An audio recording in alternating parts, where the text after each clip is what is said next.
और अब इस वक्त न्यूज़ 24 संवाददाता हमारे साथ मौजूद हैं लखनऊ। अशोक तिवारी हमें अपडेट करेंगे, उनका लोकेशन देख लेते हैं, लखनऊ से हैं या किसी गांव में हैं वो इस वक्त। केजे श्रीवत्सन हमारे साथ मौजूद हैं और राकेश चतुर्वेदी।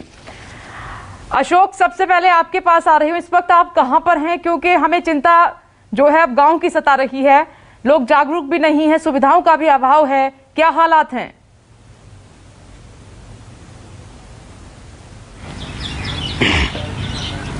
देखिए, बिल्कुल इस वक्त मैं राजधानी लखनऊ से तकरीबन 35 किलोमीटर दूर चंद्रावल नाम के एक गांव के पास मौजूद हूं और उसी चंद्रावल गांव में जो पीएचसी बनी हुई है यानी प्राथमिक स्वास्थ्य केंद्र, उसके ठीक बाहर में मौजूद हूं। अगर आप गांवों की बात कीजिए तो लगातार गांवों का इस वक्त हम लोग दौरा कर रहे हैं और गांव में स्थिति बहुत ज्यादा अच्छी नहीं है। तकरीबन सभी ऐसे गांव है, यानी कि आप यूं कह सकते हैं कि हर एक गांव ऐसा है जहां पर कई लोगों की मौत हो चुकी है। और सबसे खास बात यह है कि शुरुआती दौर में जो टेस्टिंग की बात कही जा रही थी वो टेस्टिंग गांव तक नहीं पहुंची थी, लेकिन अब उसमें सुधार देखने को मिल रहा है। ये जो चंद्रावल प्राथमिक स्वास्थ्य केंद्र है, इसकी तस्वीर आपको दिखाता हूं। देखिए, यहाँ पर जो कोरोना की जांच है उसको यहाँ पर बहुत तेजी से आगे बढ़ाया जा रहा है, यानी कि आसपास की जो गांव है वहां के लोग लगातार यहां पर पहुंच रहे हैं और अपनी जांच करवा रहे हैं अगर उनके अंदर कोविड का कोई भी सिम्टम्स नजर आता है तो।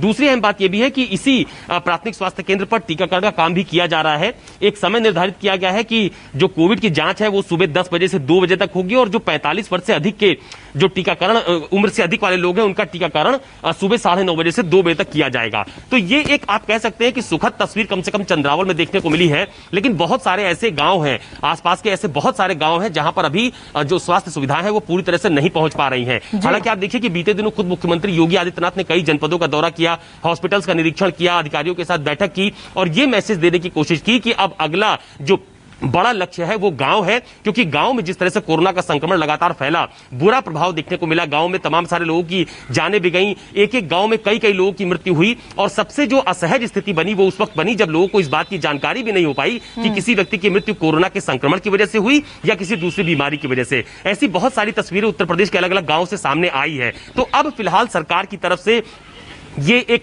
सकारात्मक पहल देखने को मिल रही है कि खुद मुख्यमंत्री ग्राउंड जीरो पर उतर रहे हैं, अलग अलग जगहों का दौरा कर रहे हैं और कम से कम चंद्रावल की जो प्राथमिक स्वास्थ्य केंद्र है यहां पर जांच भी देखने को मिल रही है और टीकाकरण भी। लेकिन आप थोड़े दिन पहले की अगर बात कीजिए, जब गांव में संक्रमण बहुत तेजी से फैला, उस वक्त तमाम सारी चिकित्सीय सुविधा वहां पर उपलब्ध नहीं थी। तो अब ये कोशिश हो रही है कि गांव में कम से कम संक्रमण को दूर किया जाए, जांच का दायरा बढ़ाया जाए। तमाम सारी जो आशा बहुएं हैं, जो कार्यकर्ता हैं, उनको ट्रेसिंग के काम में लगाया गया है कि वो गांव-गांव जाकर जांच करें। अगर कोई सिम्टम्स पाया जाता है तो जांच के बाद कम से कम तस्वीर साफ हो पाएगी कि आखिरकार उन्हें बीमारी के लक्षण कौन से थे और किस वजह से उनको बीमार होना पड़ा। तो ये एक सुखद तस्वीर कम से कम चंद्रावल के इस प्राथमिक स्वास्थ्य केंद्र पर देखने को मिल रही है। चलिए, चंद्रावल गांव में कुछ कोशिशें हो रही हैं, तो अशोक तिवारी ने वहां पर ग्राउंड जीरो पर हालात अब क्या हैं वो दिखा रहे हैं। खैर, ये लखनऊ से पास में है और लेकिन बाकी के जो गाँव हैं उनमें भी सकारात्मक पहल जल्दी ही करनी होगी। अशोक, मैं लौट रही हूँ। नमस्कार, मैं हूं मानक गुप्ता। अगर आपको हमारा ये वीडियो पसंद आया हो तो इसे लाइक और शेयर जरूर करें और हाँ, हमें सब्सक्राइब और फॉलो करना ना भूलें ताकि आप देश और दुनिया की कोई खबर मिस ना करें। तो जुड़े रहिए हमारे साथ और देखते रहिए न्यूज़ 24।